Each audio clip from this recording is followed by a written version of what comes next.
But so far, more than 700 Palestinians have died. Right. More than 30 Israelis have died, most of them civilians.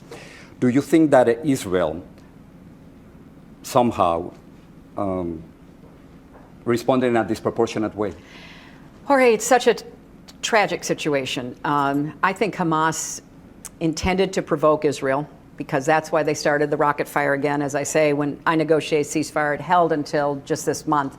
And then Hamas, which has its back against the wall, decided to once again fire rockets into Israel. Mm-hmm.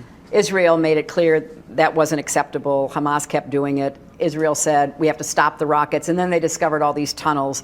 So obviously, Israel has a right to self-defense. But I and everybody who is seeing these terrible pictures on our TV hope there can be a ceasefire and try to end the killing and try to prevent the unbelievable heartbreak that we see happening. It was the appropriate response, you think? Well, I think what the problem is, and this is something, I'm not a military planner, sure, but Hamas puts its missiles, its rockets in civilian areas. Part of it is that Gaza is pretty small and it's very densely populated. They put their command and control of Hamas military leaders in those civilian areas.